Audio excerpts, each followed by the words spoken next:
Hey guys, it's me, 1239 here, and I'm here to give you guys the Sullivan versus Northwood lawsuit case. First, I'm going to be explaining what Sullivan Entertainment and Northwood Entertainment are, and then I'm going to be explaining the reasons why Sullivan is suing Northwood. Then I'm going to be sharing with you guys the evidence that I have found for the aftermath of the lawsuit, aka the settlement. And then finally, I'm going to be giving you guys my thoughts on the whole matter. Part 1, who are Sullivan Entertainment and Northwood Entertainment? Sullivan Entertainment is the production and distribution company which created a lot of Anne of Green Gables content. The 1985 Anne of Green Gables, the 1987 Anne of Green Gables, the sequel, the 90s series Road to Avonlea, the 2000 Anne of Green Gables, the continuing story, the 2001 Anne of Green Gables, the animated series, and finally the 2008 Anne of Green Gables, A New Beginning. It was founded by Kevin Sullivan and his wife Trudy Grant. Northwood Entertainment is a production company which created Anne with an E, founded by Miranda de Pensier. I hope I said her last name right. She appeared as Josie Pye in the first 3 Anne of Green Gables movies created by Sullivan. Part 2, the lawsuit. On July 18, 2019, Sullivan filed for a lawsuit against Northwood Entertainment for $10 million,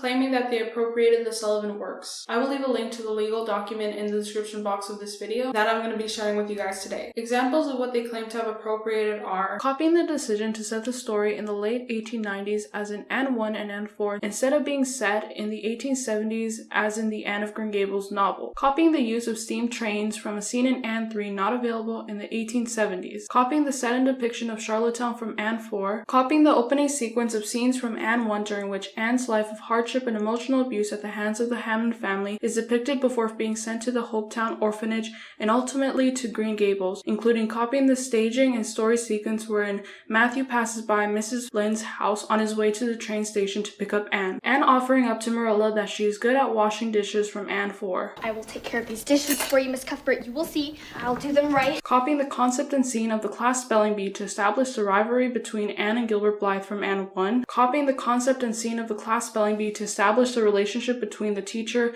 Mr. Phillips, and Prissy Andrews from Anne 1. Copying the scene following the class spelling bee where Gilbert Blythe congratulates and embarrasses Anne for beating him in the spelling bee from Anne 1. Congratulations, Anne.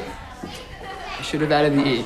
Congratulations on the spelling test, Anne. Continued copying of the costumes, locations, and set production design referred to above, unique to the Anne works. I don't believe the document contains all of the examples of the copyright infringement that Sullivan is claiming that Northwood has done, so there are other examples that people in the fandom have found, and I will read these off right now. Many people have mistaken this quote to have belonged to the novels or Lucy Maud Montgomery herself, but in actuality it exclusively belonged to the Sullivan version. It's not what the world holds for you, it's what you bring to it. Northwood had to alter their scene to a quote that Lucy Maud Montgomery actually said in one of her journals. It's not what the world holds for you, it is what you bring to it.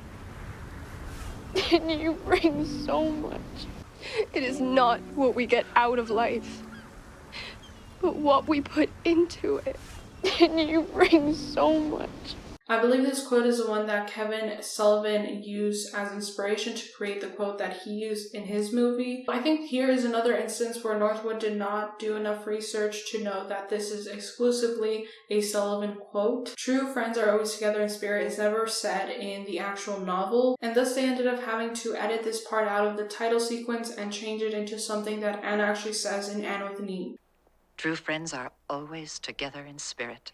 Shall we swear to be best friends forever and ever? These are the only ones that I was able to gather up. I'm sure there are more examples that I haven't properly looked into. Now, quoting from the document file, the revenue statements for the Sullivan works are also relevant and producible. The plaintiffs have claimed $10 million in damages. The plaintiffs' revenue statements are relevant to showing how much money the plaintiffs have lost since the Northwood Anne works was released, or whether the plaintiffs' revenue have actually increased since the Northwood Anne works were released, because its release generated a renewed interest in the Sullivan works. The document also states that there was an issue about whether or not the defendants had to produce any development agreements they had with the Anne of Green Gables licensing authority. The Anne of Green Gables licensing authority, AGGLA, is an agency holding certain trademarks and copyrights in respect of the original work of Lucy Maud Montgomery. And then it just explains that each side has to be examined in order to see the degree of the infringement. The defendants assert that they have agreed to produce documents including correspondence, scripts, notes, and other material related to the production of the Northwood Anne works, which is voluminous. Each side had until October 31st to complete their productions. Part 3, the aftermath. About a month ago, which was already 11 months since Sullivan filed for the lawsuit, a Twitter user named Alora @BrightRiverSTN emailed Sullivan to ask about their side of the story, about whether or not their lawsuit against Northwood contributed to the cancellation of Anne of Green Gables, which had just been a rumor at this point. As many would probably agree, the cancellation is very damaging towards Indigenous viewers because of the inconclusiveness of Coquette's storyline. So someone from Sullivan replied back saying, "Dear Bright River, I wanted to reach out and personally thank you for your thoughtful email about the importance of the story of Anne and how impactful Netflix show has been on many diverse Canadians. Contrary to what you may have read in online chatter, Sullivan Entertainment has had no involvement in the cancellation of that series. It was a decision made between CBC and Netflix. All legal matters between Sullivan and Northwood Entertainment have been settled." And then they link us to the article regarding Catherine Tate's decision to end the partnership between CBC and Netflix. Sullivan Entertainment has also responded to another user on Instagram @LovesAmyBethMcNulty by saying, "Hi, our legal issues with Northwood had nothing to do with the cancellation of Anne with an E. It is up to the CBC if they continue the show without Netflix,